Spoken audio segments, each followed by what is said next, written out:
Hey guys!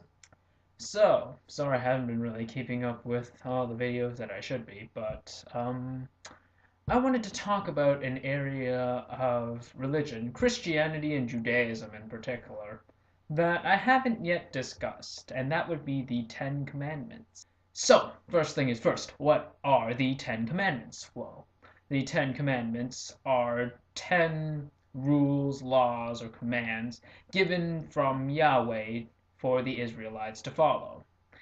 And if they were broken, then usually that would mean the death penalty right off the bat. But punishments vary from one interpretation to another. Now, why do the Ten Commandments matter? Is what I'm more concerned about. And for some, they don't matter whatsoever. For certain branches of the Abrahamic religion, and I think Islam, the Ten Commandments don't play as large of a role as they do in some of the more mainstream religions. So, for some religions, they take it in the context of that time period, that these were just commandments given from God to a group of people to follow at a certain time. And if this was the interpretation that most people would follow, I honestly would not have much of a problem with that. The problem, I feel, lies when we take the Ten Commandments too literally, and without considering that at one point in time, people really did live like this, and that there are other circumstances that can affect the way we view situations that aren't just so cut and dry. So, with the large majority of Jews and a pretty large number of Christians who seem to take the Ten Commandments seriously, this, I think, poses a bit of a problem, especially when they claim that their God has a monopoly on human morality. Now, I'm not trying to overgeneralize here. I'm not saying all Christians or all Jews take the Ten Commandments that seriously. But I know for a large part that a lot of them do. And especially considering all the graven images of the Ten Commandments, how Anne Wittekin used the Ten Commandments as a sort of point in her debate with Christopher Hitchens, people generally do take them seriously. So, being the terrible atheist that I am, I think it will be high time for me to take a crack at God's supposedly absolute laws. Commandment numero uno: you shall have no other gods before me. Well, ain't that special? The very first thing that the all powerful, all knowing, all loving God of the universe puts for his followers to follow is, I am the God of the Bible. You better not follow any other gods, or you're gonna die. Really, he couldn't put something like, be nice to each other, don't be an asshole. Something with, more human applications than, hey, you better not worship another god before me or I'll smite your ass to the ground. I mean, hell, if I created the universe and everything that was in it, I wouldn't give two shits if people decided to worship me or not, as long as I can help them and make them happy. If I had the power, if I had the knowledge, and if I had the time, why not? I don't need special praise to be given to me if all I'm doing this for is for benevolence. Because if I wanted to be considered an all loving and charitable God, as the God of the Bible is often credited for being so, then I would not need praise to be doing these things, if you see what I mean. Number two, thou shalt not make any graven images of the Lord thy God. Well, it would seem that the very, very large number of Catholics ignore this particular part of the Old Testament. So shame on you, Anne Wittekin, considering how you are a Catholic, ma'am, and you know that Catholics don't really take this commandment seriously, right? Commandment number 3. Thou shalt not take the name of the Lord thy God in vain. Well, again, why does this matter? I mean, yeah, it's not a good thing to be using the name of a supposedly all-loving, all-powerful, and all-generous God in some terrible context, like if you stubbed your toe and you said, "God damn it!" Then yeah, I suppose I understand. But this shouldn't really matter so much, unless this God's ego is as fragile as an eggshell.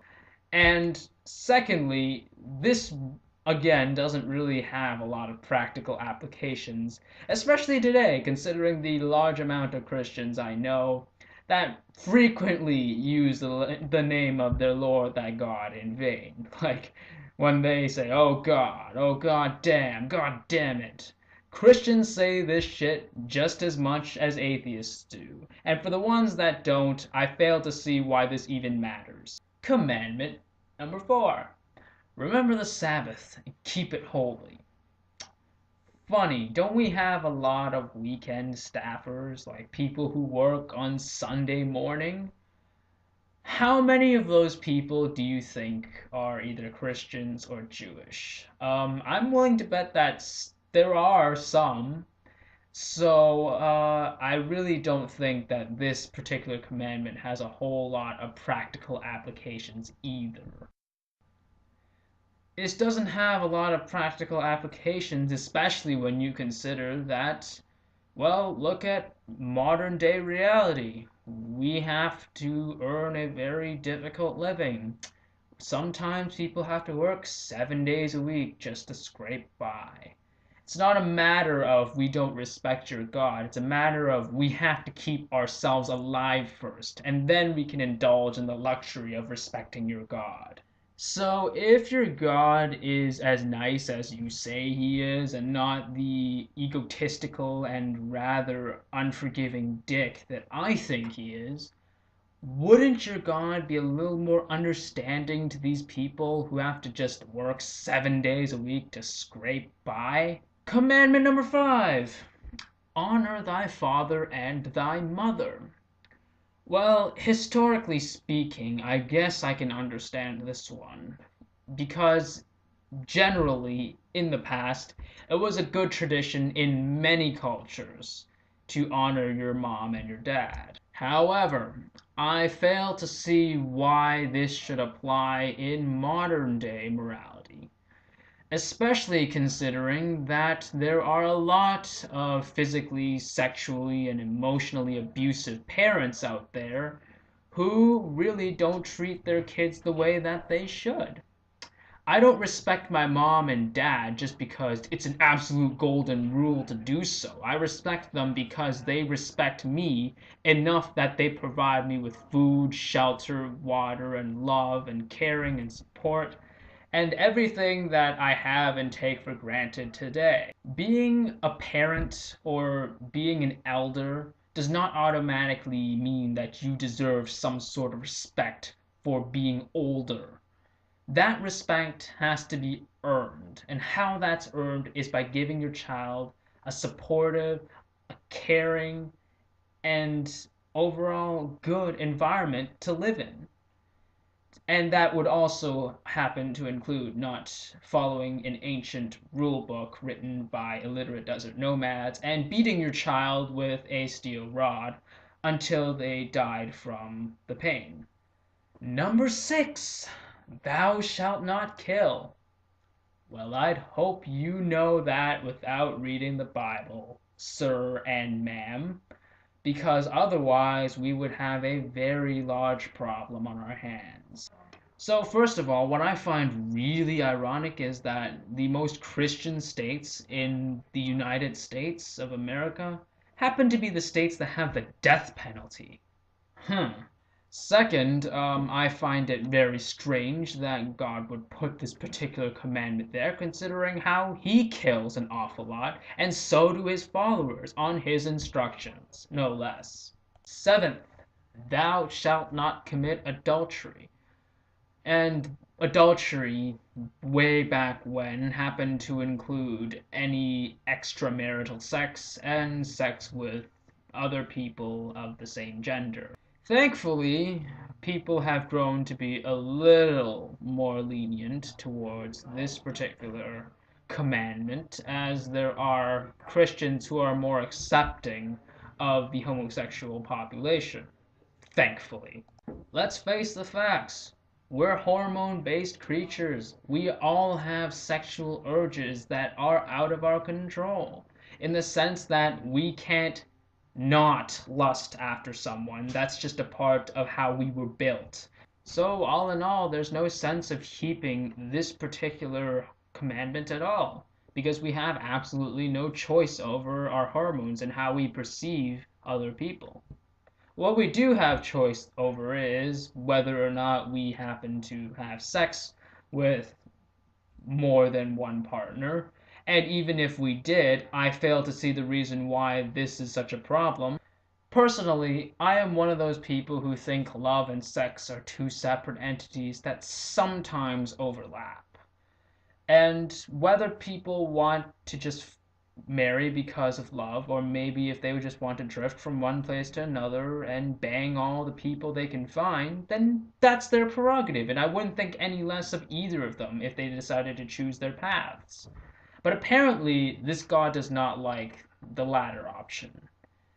And if he didn't, then I'd have to ask why he decided to make human beings in the way that he did, that we'd find sex desirable as we do. Commandment number 8.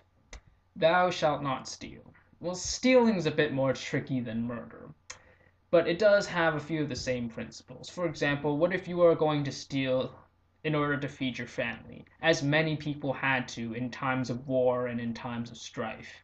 Stealing is something that we don't condone. Not back then and not now, but desperate times call for desperate measures. Would you rather have people die and their families die and their friends die because they could not steal the food that they needed to feed them?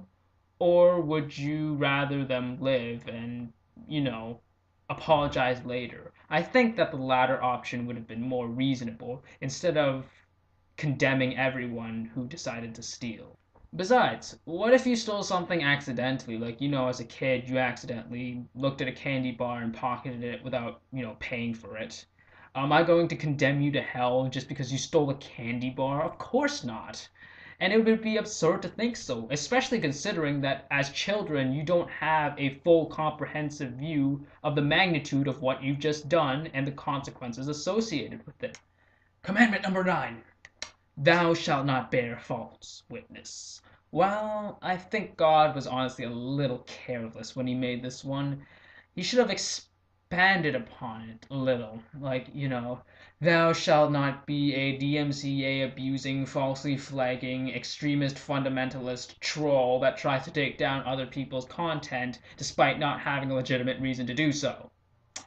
Then again, God was never really good at the specifics, so I guess I can forgive him for that. Commandment number 10. Thou shalt not covet thy neighbor's house, thou shalt not covet thy neighbor's wife, nor his manservant, nor his maidservant, nor his ox, nor his ass, nor anything that is thy neighbor's. Well, let's take this apart, part by part. Okay, do you want to covet my residence room right here? It's pretty sweet, wouldn't blame you. It's better than a lot of residences, in my opinion. Uh, don't covet my wife. Well, I don't have a wife, don't even have a girlfriend. Nor his manservant or maidservant. Well, I don't have a servant. That would be very helpful, though, because I do need a lot of help doing the dishes, cleaning up my room, doing my homework. Yeah. Don't have an ox. I don't think you guys would be coveting my ass in the first place. And anything else that I have, well, I'm pretty broke as a university student, so there's not much of anything that you guys can covet from me. But then again, isn't this commandment the exact same thing as commandment number 8? So, of all the commandments, just under half of them are God stroking his own ego. Two of them don't really have a lot of applicability in modern day morality. The other two really are a bit better, but still have a lot of circumstances where they don't really make sense. And the final one is really a redundancy of another one. Thankfully, we do have a more reliable and generally more acceptable moral system that most of us do follow. And let me tell you, a very, very, very small, infinitesimal, almost non existent portion of it can be credited from religion. Thanks for watching, and may the truth always be heard.